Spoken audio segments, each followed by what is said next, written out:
అగ్రరాజ్యంలో మరణశిక్ష అమలు ఇప్పుడు చర్చనీయాంశంగా మారింది. ఇప్పటి వరకు ప్రాణాంతక ఇంజెక్షన్లతో మరణశిక్ష అమలు చేయగా తాజాగా నైట్రోజన్ గ్యాస్ తో డెత్ పెనాల్టీ విధించాలని అలబామా స్టేట్ నిర్ణయించింది. అయితే ఈ నిర్ణయం సరికాదంటూ వాదనలు వెల్లువెత్తుతూ ఉండడంతో సర్వత్రా ఆసక్తి నెలకొంది.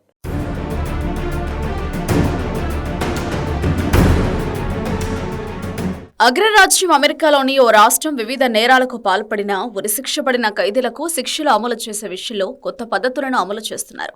భారత్ వంటి దేశాల్లో ఉరివేయడం ద్వారా ఈ శిక్షలను అమలు చేస్తున్నారు. అయితే అమెరికాలో మాత్రం ప్రాణాంతక ఇంజెక్షన్లు ఇవ్వడం ద్వారా ముద్దాయిలకు ఉరిశిక్షలను అమలు చేస్తున్నారు. తాజాగా అమెరికాలోని అలబామా రాష్ట్రం ఇంకో సరికొత్త పద్ధతిలో ఈ శిక్షను అమలు చేయనుంది.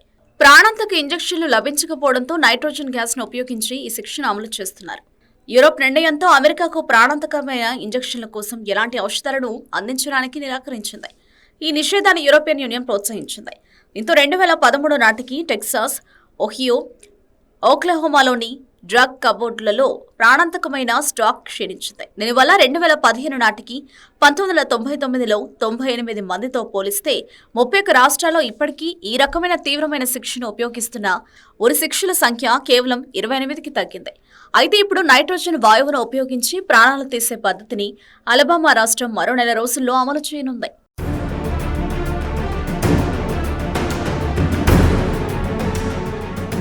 ఈ పద్ధతిలో మరణశిక్షను అమలు చేయడానికి ఫెడరల్ కోర్టు అనుమతి ఇవ్వడంతో ఈ రకంగా మరణశిక్ష అమలు చేయనున్న దేశంగా అమెరికా నిలవనుంది. కెన్వత్ స్మిత్ అనే నేరస్తునిపై ఈ శిక్షను అమలు చేయనుండగా అతని తరపు న్యాయవాదులు ఫెడరల్ కోర్టులో దీనిని సవాలు చేశారు. నైట్రోజన్ ద్వారా మనిషి ప్రాణాలు తీయడం అత్యంత క్రూరమని, పైగా పరిశోధనకు తమ క్లయింట్ను వాడుకుంటున్నారని వాదించారు. అయినప్పటికీ కోర్టు వీరి వాదనలు తోసిపుచ్చుతూ మరణశిక్ష అమలుకు గ్రీన్ సిగ్నల్ ఇచ్చింది. ఈ తీర్పును తాము యుఎస్ సుప్రీంకోర్టులో సవాలు చేస్తామని, ఎట్టి పరిస్థితుల్లోనూ నైట్రోజన్ ఆధారిత మరణశిక్షను నిలిపివేసేలా ప్రయత్నిస్తామని న్యాయవాదులు తెలిపారు. ఈ విధానంపై సంబంధిత అధికారులు నైట్రోజన్ గ్యాస్ ద్వారా అమలు చేసే మరణశిక్షలో ఖైదీకి ఆక్సిజన్, నైట్రోజన్ వాయువులు అందించి ఒక మాస్కును పెడతారు. తొలుత మామూలుగా ఆక్సిజన్ను మాస్కులోకి విడుదల చేస్తారు. కాసేపటికి ఖైదీకి తెలియకుండా ఆక్సిజన్ను నిలిపివేసి నైట్రోజన్ను వదులుతారు. ఆక్సిజన్ లేకపోవడం, నైట్రోజన్ను పీల్చుకోవడంతో ఖైదీ మరణిస్తాడు. దీనిని శాస్త్రీయంగా నైట్రోజన్ హైపోక్సియా అని పిలుస్తారు.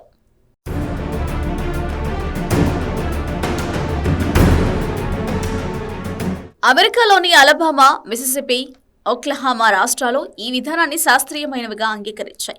అయితే ఇప్పటి వరకు ఎవరిపైనా ఈ విధానాన్ని ప్రయోగించలేదు. ఒకవేళ స్మిత్కు ఈ శిక్షను అమలు చేస్తే ఇదే తొలి ఘటనగా నమోదయ్యే అవకాశం ఉంది. దీనిని దృష్టిలో ఉంచుకుని ఎలాంటి అధ్యయనం చేయని విధానాన్ని తమ క్లయింట్పై ప్రయోగిస్తున్నారని న్యాయవాదులు చెబుతున్నారు. వారు తమ వాదనకు బలంగా అమెరికన్ వెటర్నరీ మెడికల్ అసోసియేషన్ 2020లో ఇచ్చిన మార్గదర్శకాలను ప్రస్తావిస్తున్నారు.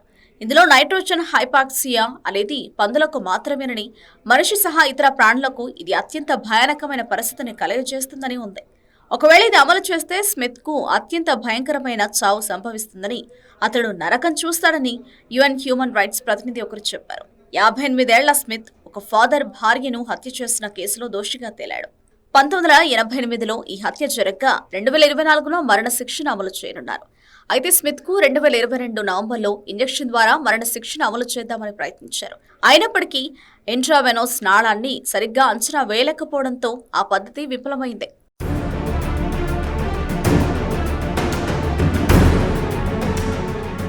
అమెరికా చరిత్రలో ఇంజెక్షన్ విధానంలో మరణశిక్షను ఎదుర్కొని బతికి బయటపడ్డ వారిలో స్మిత్ రెండోవాడని పోలీసులు తెలిపారు. ప్రతిపాదిత పద్ధతిలో మరణశిక్ష ప్రమాదకరమైనదని, ముఖానికి ధరించే మాస్క్ పగిలిపోయి ఆక్సిజన్ లోపలికి వస్తే శరీర భాగాలు దెబ్బతిని దీర్ఘకాలం పాటు అచేతనంగా పడి ఉండాల్సి ఉంటుందని నిందితుడి లాయర్లు అభ్యంతరం వ్యక్తం చేశారు.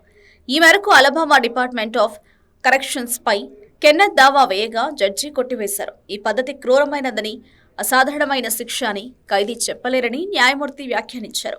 కాగా అమెరికా రాష్ట్రాలు మరణశిక్షలో ఉపయోగించే ప్రాణాంతక లెథల్ ఇంజెక్షన్లను ప్రోటోకాల్ ప్రకారం పొందడం చాలా సంక్లిష్టంగా మారింది. మరణశిక్షలో వాడే ఔషధాలను విక్రయించొద్దని కంపెనీలపై యూరోపియన్ యూనియన్ నిషేధం విధించడం ఇందుకు కారణమైంది. దీంతో అమెరికాలోని కొన్ని రాష్ట్రాలు ఫైరింగ్ స్క్వాడ్ వంటి పాత పద్ధతులను పునరుద్ధరించాలని నిర్ణయించాయి.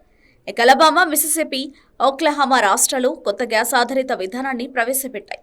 కాగా జడవాయువు ద్వారా ఊపిరాడకుండా చేసి మరణశిక్ష విధించడం హింస అని, క్రూరమైన అమానవీయమైన శిక్ష అని ఐక్యరాజ్య సమితి నిపుణులు గత వారమే హెచ్చరించారు.